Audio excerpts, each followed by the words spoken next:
Good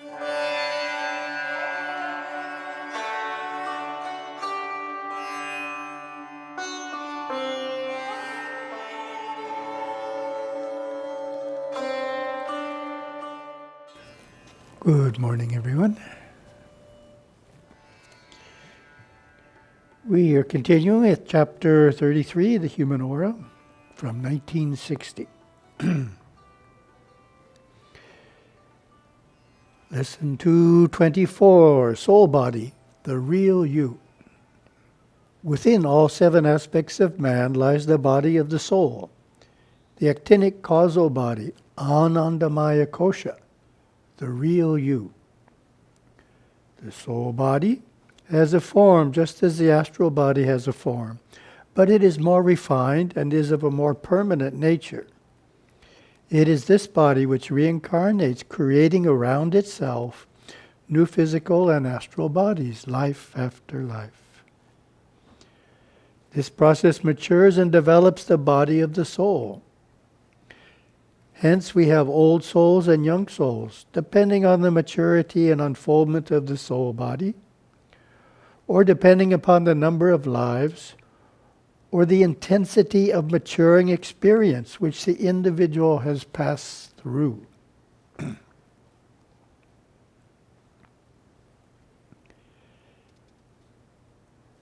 Our recent July Publisher's Desk, this is the commentary, presented the idea of the maturing of the soul body. PubDesk is entitled Challenges in Spiritual Progress. And just read from the last few paragraphs. The point of Gurudeva's upadesha is that the soul body, Anandamaya Kosha, is maturing through experience in the world. How does this happen? It happens through gaining greater and greater control over the instinctive intellectual nature. Doing so causes the soul body to mature sufficiently to attain realization of the self. Therefore, the next time you are faced with a challenge, be it a major one or a minor one, accept it as an opportunity to increase your understanding, strengthen your self-control, mature your soul body, and move that much closer to realizing the transcendental self within you. Back to the text. The body of the soul is pure light made of quantums. It is indestructible. It cannot be hurt or damaged in any way. It is a pure being created by Lord Shiva, maturing its way to Him in final merger. So my commentary. It is helpful to be clear on 3 distinct goals: realization, liberation, and merger. Nirvikalpa Samadhi is realization of Parashiva, the transcendent absolute, also called Paramatman. Liberation is moksha or mukti, which is breaking out of the cycle of reincarnating on earth. And this requires the repeated experience of Nirvikalpa Samadhi. That's Gurudeva's teachings, not just once. We need to repeat it. And merger is Vishvagrasa, the soul body merging with the primal soul, which takes place in the Shivaloka. That one just happens once. Pouring water in the ocean, right? You can't get it back. The body of the soul is constant radiance. Its mind is superconsciousness, containing all intelligence, and is constantly aware, does not sleep, and is expanding awareness as the soul body matures. So commentary, that's an important point to reflect upon. The mind of the body of the soul is superconsciousness. Text, for the soul-realized person, not self-realized, soul-realized, Awareness travels through the mind as a traveler travels from city to city, country to country, never caught in any one area for longer than necessary. Always consciously conscious of awareness and consciousness at every moment. The body of the soul lives in the eternity of the moment, simultaneously conscious of past and future as a one cycle.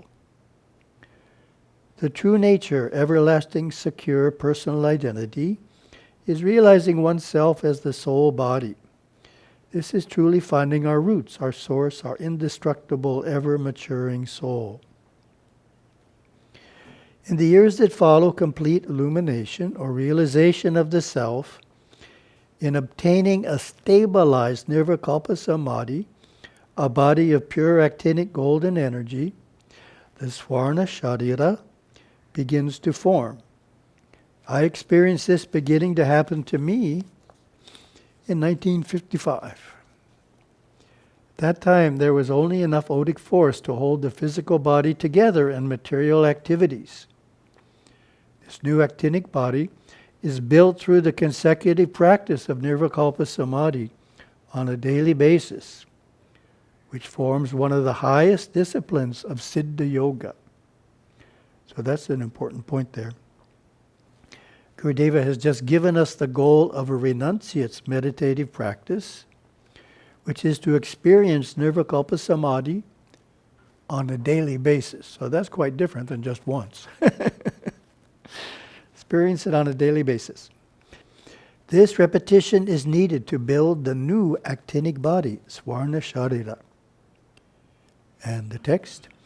However, it should be mentioned that the first great attainment to be striven for by the aspirant is the experiencing of inner light, which is taught to family people and renunciates alike, implying that he has enough inner dominion and control over the intellect that the radiance within the head or body is actually seen. This implies also a working control of the Manipura chakra and a conscious awareness of the working of the Anahata Chakra of cognition, allowing a burst of actinic energy to the Vishuddha Chakra of love.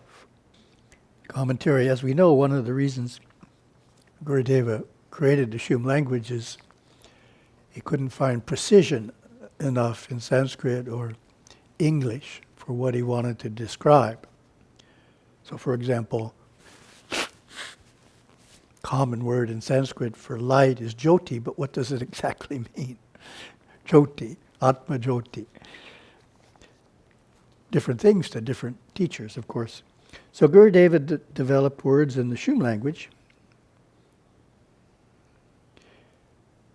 to describe different intensities of the inner light.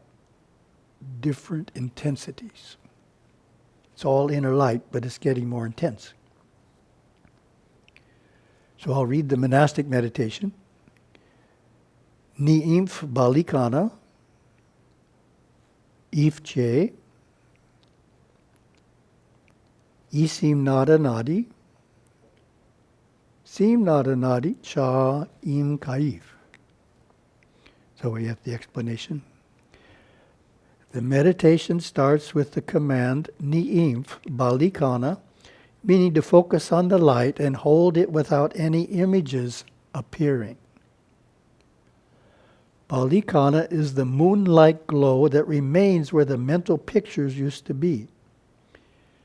If the mind wanders and starts to create images, bring it back to the imageless light. Next one, Ifche, is clear, transparent white light and is a deeper experience of inner light than Balikana. And the next sentence is very helpful. One can move into Ifche through Kalibasa, breathing, when Balikana is located. Isim Nada Nadi is the experience of bright, sharp, piercing actinic light in the Sarasvara and is a deeper experience of inner light than Ifche, more intense. Simnadanadi is the tantra of tracing the light of Isimnadanadi to its source to realize the self. So that's the monastic's meditation on inner light. Back to the text. The next step for aspirants is what is known as touching into the self. When this occurs, the soul body is released, made completely autonomous, so that they can then be trained in the conscious use and control. It is in this body that they attend higher plane schools and communicate through vibration with others in the soul body.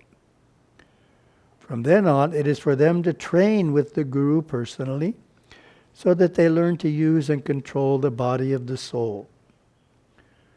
With this control and altered consciousness, they eventually come into a sustained realization of the self, nirvikalpa samadhi, in this or future life. For the next phase on the path to merger is to make ready and then sustain renunciate life in the truest sense by becoming another sannyasa. It must be said that many frustrate themselves by seeking realizations beyond their abilities, while not accomplishing the realizations that are within their abilities. We must remember that Savakalpa Samadhi relates to the Anahata and Vishuddha chakras, sustained by a purified intellect and a dynamic will. Whereas Nirvikalpa Samadhi is of the Ajna and Sarasvara chakras, and those above, and is sustained by complete renunciation of the world to the point where the world renounces the renunciate. These are the venerable sannyasins. Commentary. For those on the family path, a realistic goal is to be stable in the Anahata Chakra, the fourth chakra of cognition. So when we did the climbing the ladder of consciousness, that was one of our summary points, is that for those on the family path, we're trying to experience the Anahata Chakra in our morning sadhana period, and then hold it throughout the day. And of course, when we first start that practice, maybe we hold it for an hour and then get into an upset condition. But after many, many years, we can learn how to avoid upset conditions and generally hold it throughout the day unless something really major happens. So that's the goal on the family path, is first experience the Anahata Chakra in the morning sadhana period, and then learn to hold it throughout the day. Text. Control of the mind builds the intuitive nature. By directing the flow of thought, perceptively discriminating between actions, aware of attending reactions, the yoga student soon learns the use of his actinic power. In order to hold an expanded consciousness, this power must be brought into use. And when it flows through the intellect, it automatically changes the chemistry of the intellect while it begins to build the intuitive nature. Reverse your thinking about yourself. Feel that you come out of timelessness, causelessness, spacelessness. Visualize the pure, radiant body of light, the being of the soul, the I am, the watcher. Then around that is formed the intuitive mind, and around that is formed the intellect. Then the chakras come into view, governing the highest to the lowest states of mind, and the Ida, Pingala, and Sushumna currents. The instinctive nature is formed around this, then the human aura, through which thought forms are created, then the vital health body, and finally the physical body. Commentary. This is definitely a great visualization to practice. The point is, we tend to think of ourselves as an outer being going within. However, if we reverse that, we are that which comes out of Parashiva, so to speak, and is the soul body, which then forms around it the grosser bodies. Thank you very much. Happy to be back. Have a wonderful day.